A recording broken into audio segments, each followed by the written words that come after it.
War. War never changes.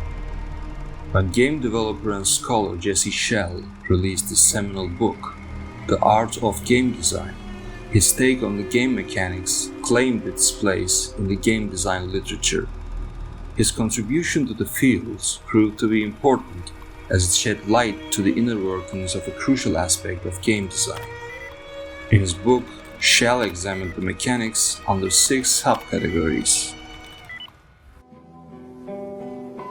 Play the guitar, play it again, my John. In games, space is the place where several events and activities happen. It's the park or the backyard where the player, plays the game. It's such a crucial aspect of the game that it is sometimes used as a determinant for taxonomy. In other words, the space determines what type of a game it is. In the case of Fallout New Vegas, it's an open world game. New Vegas cuts you loose relatively early. Even though there is a gripping main story to follow involving an eccentric billionaire with grand schemes, a totalitarian larger slave state, and a personal unfinished business with a certain sitcom character in a checkered suit, for many players, the real New Vegas experience starts right after you step out of Doc Mitchell's house, so you can explore the Mojave Wasteland to your heart's content. In Jesse Schell's terminology of space in video games mechanics, Fallout New Vegas arguably most closely resembles the divided space, with its relatively empty open world and its denser locales with set boundaries. And there is also a case to be made for the points in space category, as multiple towns and points of interest dotted around the Mojave Wasteland. But that implies almost no gameplay during the traversal in the open world, and there is more like the typical JRPG or OG Fallout's approach. In the 3D era of Fallout games, however, tuning up to the Pip-Boy radio and wandering around the wasteland while occasionally shooting things becomes an attraction in its own right. The barren, irradiated hellscape of New Vegas encourages exploration and discovery after all. And this exploration and discovery also extend to the various closed spaces, such as casinos, bunkers, derelict buildings, and most importantly, vaults.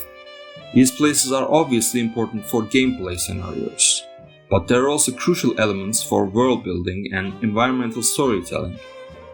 Mojave Wasteland is a relatively big open world that covers a sizable area, and these closed spaces offer a welcome change of pace.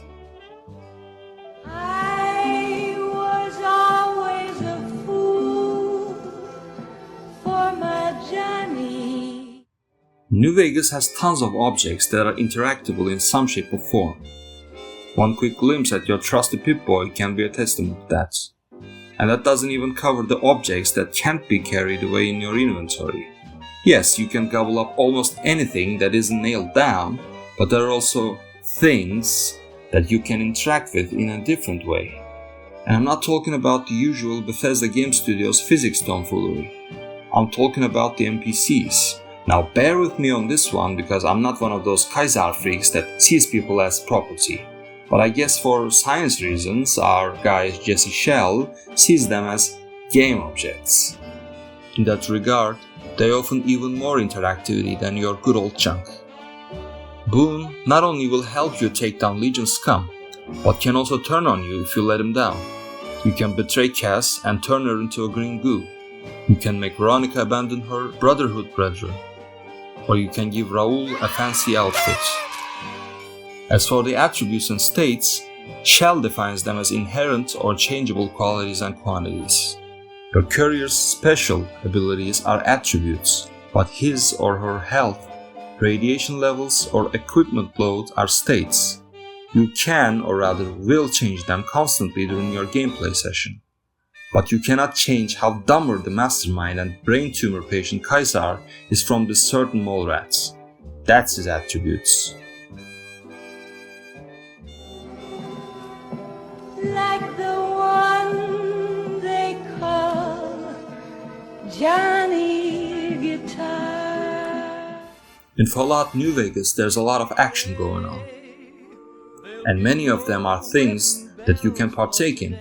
such as shooting, talking, reloading, shooting again, pickpocketing, reverse pickpocketing and watching people explode, walking, running, managing your inventory, bashing your enemies' heads in, gathering useless stuff, gambling, giving your money to beggar ghouls, telling Boone to blow his former best buddy's brains out, taking photographs or sign-making goofballs, sucker punching a germaphobe husk of a man to death, or being a fake Elvis's robot dog to the ex-enclave dog brain surgeon. The possibilities are nigh endless. There was never a man like my Johnny. RPGs live and die by their rules. There are many moving parts behind the scenes that make the game work. They essentially define the space, objects, actions, and everything in between. And Fallout New Vegas is no exception. Schell elaborates these rules with different subcategories, but most relevant among them are the operational rules and the foundational rules. The former are how much the game enables players to engage with its interface. They determine the basic actions, and by that, they set the boundaries on what is inside the realm of possibilities. And the latter are the actual moving parts, the RNG, the cosmic fate of the game world. These rules are essential because breaking them would not result in cheating, but breaking the game outright. In a Huizingian sense, this is being a digital spoilsport rather than being a filthy cheater, because without these rules, the game as we know it would cease to exist. And that's not even unheard of in a Buxidian game.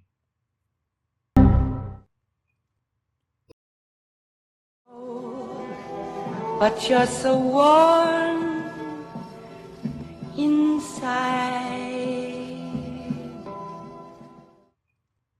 That's one of the main external requirements to even play the game.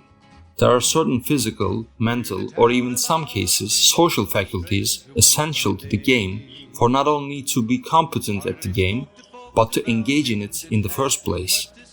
This is somewhat related to the accessibility issue. But beyond that, there are also virtual skills needed, but they are almost exclusively about not sucking at the game. Those skills in question are your career skills, and they would alter your experience in the game. They would manifest themselves in failed skill checks or constant game over screens. That would be your cue to get good in the game. Play it again, Johnny Guitar.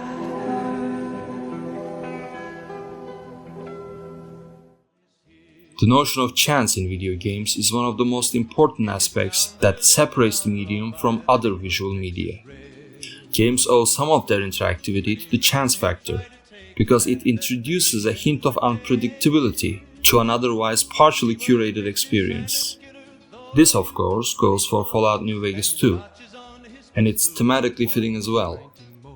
The game is of course not a collection of serendipitous events, but having a value called luck that determines how much you find the good stuff and how often you hit crits is pretty convincing evidence. And also there is the RNG. The game constantly plays a hidden dice game for you, and sometimes it can feel a little bit unfair to you. And from where you're kneeling, it can seem like an 18-carat run of bad luck. Truth is, the game was rigged from the start.